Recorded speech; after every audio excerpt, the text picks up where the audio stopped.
Week 5 is upon us in the NFL season. The Chargers take on the Commanders on Sunday at SoFi. The Chargers are back home, going to have the fans behind them this week, hopefully coming to bounce back from a brutal loss against the Giants last Sunday at MetLife in New Jersey. We're going to go through the breakdown of this game. We're going to go through some of the news that's come out this week, especially about our left tackle, Joe Alt, some injuries, talk about the offensive line and the shuffles that have been going on in practice, also some transactions that have happened as well throughout the week. This is going to be another tough test for the Chargers. Jaden Daniels is coming back this week for the Commanders. Terry McLaurin right now is still up in the air if he's going to return. I know he was at practice yesterday. He was limited. So we'll see, but this is going to be another tall task for the Chargers. Right now, they're favored, I believe, 3 points at home. So basically, the game's even right now. And we'll go through this, but the big question mark is this Chargers offensive line. We saw it get exploited last week against the Giants defense. The Giants defense going into that game was ranked towards the bottom of the league, I think, and it could have been 31st, somewhere in that range. But I think those numbers were a bit deceiving. That front seven for the Giants was very strong. And with Alt going down last week, the rest of that offensive line was completely obliterated and had Herbert running for his life. But we'll go through all of that in today's episode. So be sure to subscribe to Electric Edge Podcast on YouTube. Follow me on social medias. I'm at Electric Edge Pod on TikTok, X, and Instagram. So with that being said, we have a lot to go through. Let's get into this episode.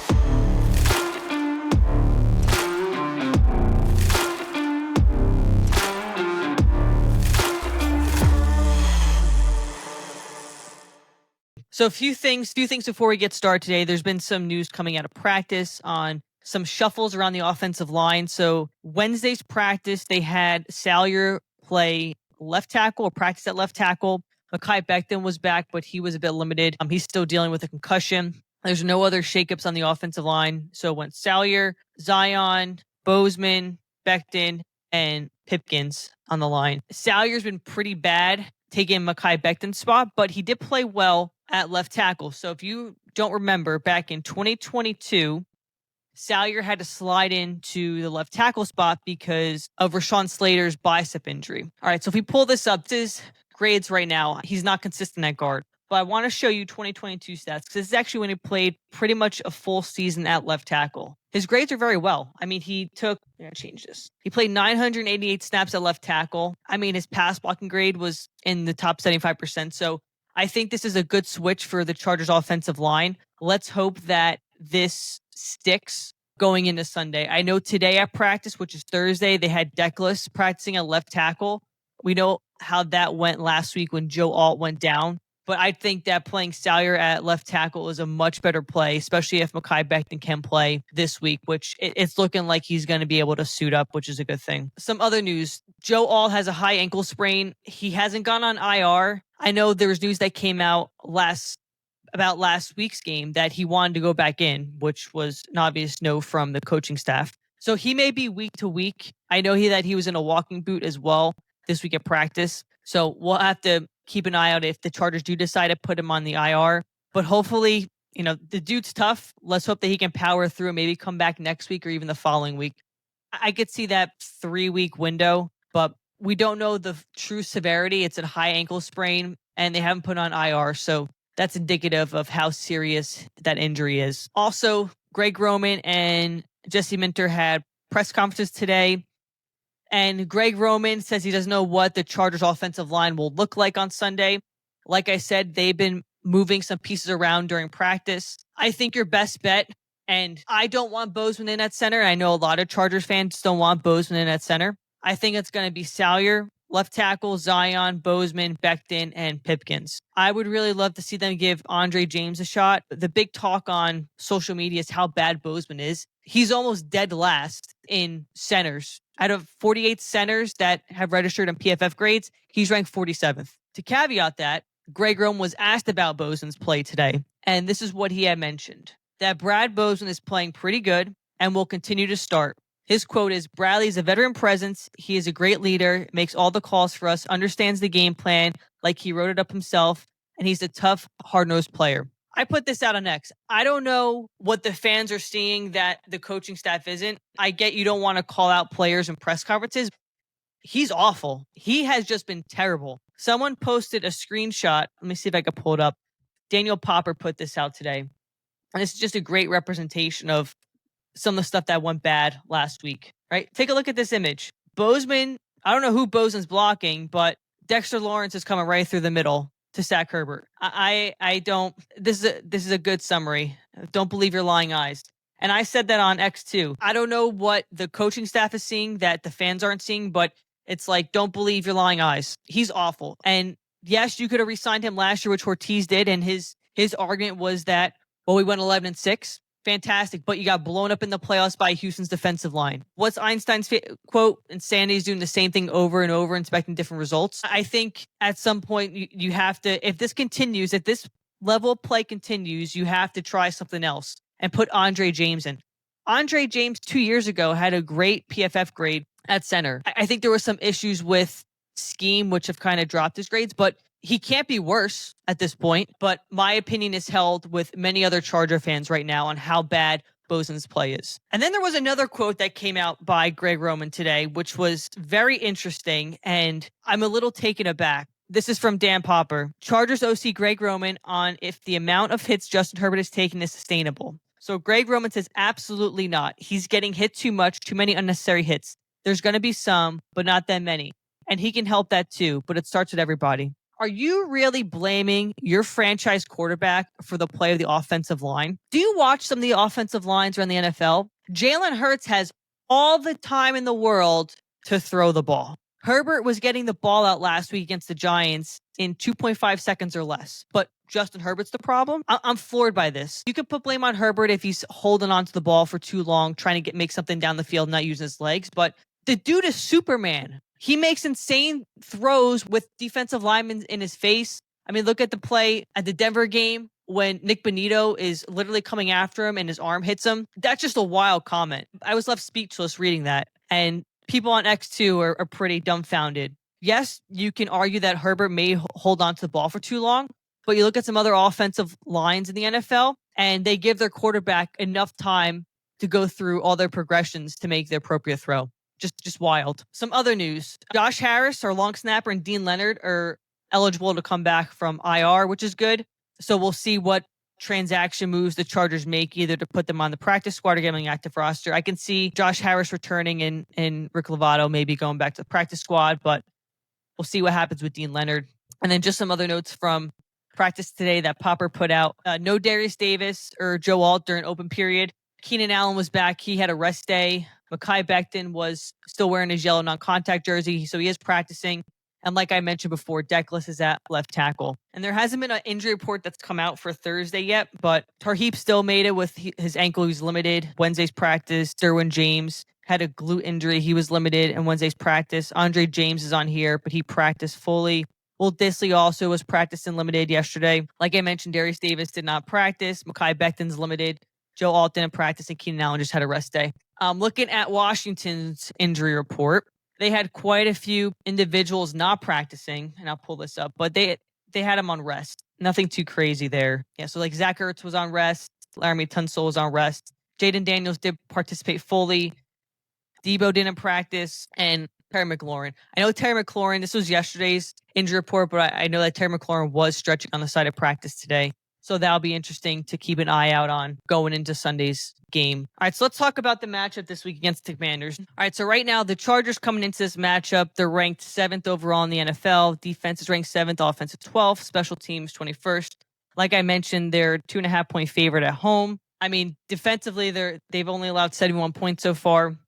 It's, regardless of last week's game, their defense only gave up 21 points. If your defense only gives up 21 points, you should win the game. Just they couldn't get it going offensively. And a lot of that's due to the offensive line issues that took place last week. But let's go through real quick Washington. So Washington's defense is an issue for them this year, and we'll go through a little bit. Offensively, they can run the ball, which we'll also talk about. They have great special teams. They had a bad loss last week to the Falcons, but like I mentioned, they run the ball very well. Jaden Daniels will be back. It'll be interesting to see if Debo and McLaurin are suited up for Sunday's matchup. Chargers have a tall task ahead of them. The defensive line is pretty solid, but I mean, it is all going to weigh on what the Chargers do with this offensive line. So we're going to go through the keys to the game on Sunday for the Chargers. So first off, the Chargers need to exploit Washington's offense. Their go-to this year has been the run game. Their running back, Ja'Cory Crossy-Merritt, is averaging about 5.9 yards per carry. He's at 172 rushing yards through 4 games. Their offensive line is ranked 12th in PFF grades, which is night and day compared to the Chargers. Their offense averages about 339 yards per game. I think the Chargers are averaging on defense less than 300 yards a game. Let's pull up these stats real quick. All right, defensively, the Chargers are giving up about 270 yards a game. They're ranked 3rd right now in the NFL as far as yards per game. So it's going to be a great matchup. Rushing yards, they're giving up about 111. So we'll see if the Chargers can hold this Commanders offense where it's very run focused, especially with Jaden Daniels and their running backs, if they can hold them to 100 yards or less rushing on Sunday. This last week, they got kind of exploited by Jackson Dart and Cam Scatterboot. So they need to do a better job this week in order to contain Daniels and the running backs they use. They use Crossy Merritt, and they also use Chris Rodriguez. I think they have one more running back as well. Jaden Daniels has missed 2 games. So right now, he has a 60% completion percentage, and his QBR is 34.2 through those 2 games. I just don't think that's a real indication of his level of play. I think this week is a good indication of how he's bounced back from his knee injury. But, you need to force Washington to lean on the pass, especially if they're down 2 receivers.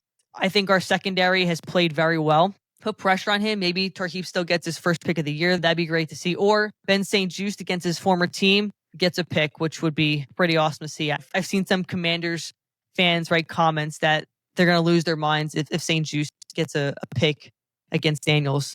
But yeah, I mean, force the Commanders to throw the ball. Don't let them rely on the run game. That's the first key to getting a victory this week. Put pressure on Daniels too. Let's test his knee out. Let's see how healthy he is. We don't know what he looks like. I know he practiced in full, like I mentioned, but practice speed is different than game speed. So that's key 1 for this weekend. I mean, number 2 goes without saying, protect Herbert. Easier said than done. The offensive line is set up, like I mentioned, with Salyer, Zion, unfortunately Bozeman, Becton, and Trey Pipkins. I think that gives them their best chance. Like I said, I would want to try Andre James, see what he has, but that's not going to happen with this coaching staff. Also, with that being said, I had mentioned that the Commanders' defense has not played well this year. They're giving up about 248 pass yards per game, which is 27th in the league. They've given up 7 passing touchdowns already. They're giving up about 22.8 points per game, and they've given up 10 total defensive touchdowns this year. So I found this article preparing for this episode on ESPN, and it talks about Washington's defensive struggles this year. So it says Washington's defense has issues allowing big plays in the pass game over the first 3 weeks as well. The Commanders had allowed 20 pass plays of 15 yards or longer, tied for 3rd most. They allowed 8 such plays on Sundays against the Falcons. So this is a prime example. You just give Herbert some time to throw. QJ is going to have some big plays. Maybe Ladd McConkey finally gets going. Keenan Allen could have some big plays, but I'm looking at QJ having some big plays down the field this weekend with this defense. The other key point in this article here is they talk about the pass rush. So it says they ranked 4th in pressure percentage entering Sunday and are now 6th. This offensive line, whatever matchup it is, or whoever they put in whatever position, is going to have a tall task once again on Sunday. So whatever they're doing at practice, they need to just give Herbert enough time to throw the ball. Don't lose your blocking assignments. Don't have defenders just running through holes in the offensive line. Just give him time to throw. Keep him upright. I mean, last week he got hit on 50% of his dropbacks. That's insane. The dude will get hurt this year if this trend continues. So I'm hoping that they find the secret sauce this week in practice and figure it out for Sunday, or else it's going to be another tough, struggling game for Chargers fans to watch and Justin Herbert to get through. But defensively, it's there for the Chargers taken to really exploit this Washington defense. He just needs time to do it. Point 3, and I said this, I've been saying this probably every week now, the run game. I mean, Omarion Hampton is cooking right now. And just to touch on that, Omarion Hampton had 128 rushing yards in week 4. That's the most by a Chargers rookie since LT. He's had 294 yards and 2 touchdowns in the last 2 weeks. The Chargers, and Greg Roman had mentioned this in his press conference today, they're leveling him up. Well, we need to be leveled up, right? I think he needs at least 20 touches, 20 carries on Sunday for this offense. Establish the run game. It's going to give Herbert time to throw. Play action will work. You got to use him. You have to use him. He cannot have 12 touches in a game where Herbert's getting pressured 50% in the backfield. As far as the Commanders' run defense, they're allowing 107 rushing yards per game, which is ranked 14th.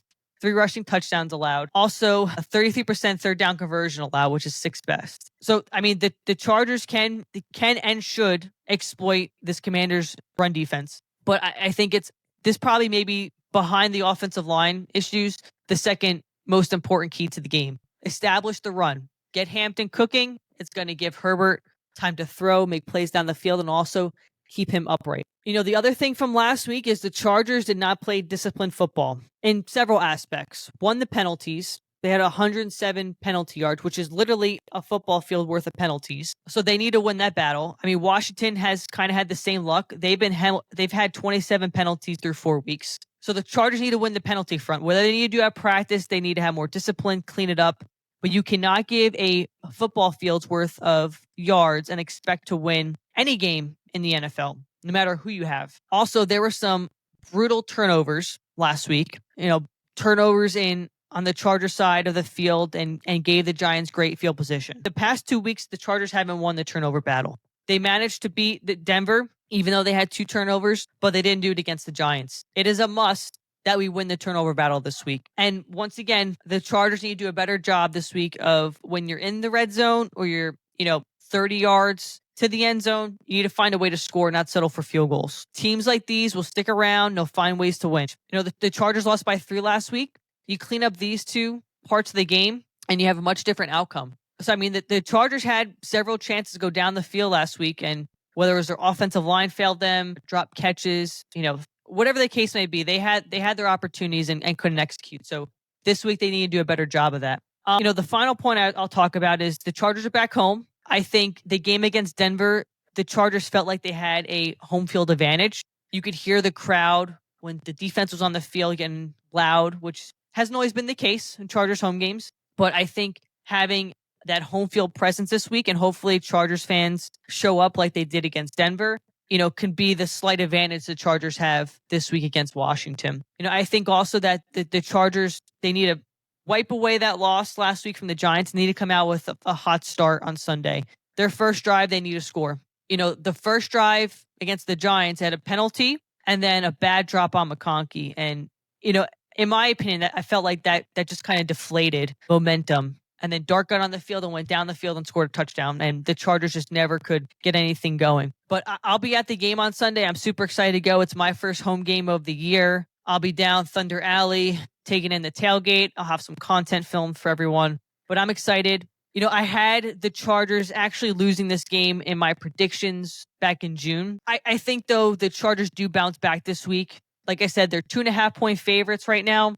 I think this week they win 27-24 at home against Washington. So I'm looking forward to it. I think the offensive line does enough this week. I think all the offensive linemen have heard all the chatter and all the issues. I think they step up this week.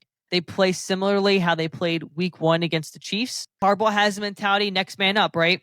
We're at the point where it is next man up. Step up and do your job. But I'm excited for the game on Sunday. I'm looking forward to getting back to SoFi, hanging out with Charger fans, taking in the vibes. It's always a good time at SoFi, and hopefully see a Chargers view on Sunday. Also, with that being said, I will be on a Commanders podcast tomorrow, Ballin' in Burgundy. So if you haven't followed them, be sure to check those guys out. They had connected with me on Instagram and asked if I wanted to talk about the matchup on Sunday. I'm always down for that. Love to talk Chargers football. So it'll be pretty cool to collaborate with other teams' podcasters to talk about different matchups going into the weekend. So be sure to check that out as well. So if you haven't already, be sure to like, subscribe to Electric Edge Podcast on YouTube. Follow me on social media. Like I said, I am on X, I am on TikTok, and I am on Instagram at Electric Edge Pod. And my bolt blast for this week, before I let you go, I am predicting Lad McConkey is going to get his first touchdown, and QJ is going to have over 100 yards receiving on Sunday as well. So let's see Monday if I'm correct. So hope you enjoyed the episode. Be sure to follow me for all Chargers related news. I try to put out as much as possible for my fans and listeners. So always appreciate your support. And be sure to leave me comments. Let me know what you think about the matchup this week. If the Chargers are going to win, what you're most concerned about, what you're looking forward to. Let me know in the comments below. Love to read comments from Chargers fans as always. Let's hope for a Chargers win on Sunday. Let's hope for the offensive line to keep Herbert upright. And let's hope for another home win this weekend and right the ship and be 4-1 when it's all said and done. So thanks for listening. As always, go Chargers and bolt up.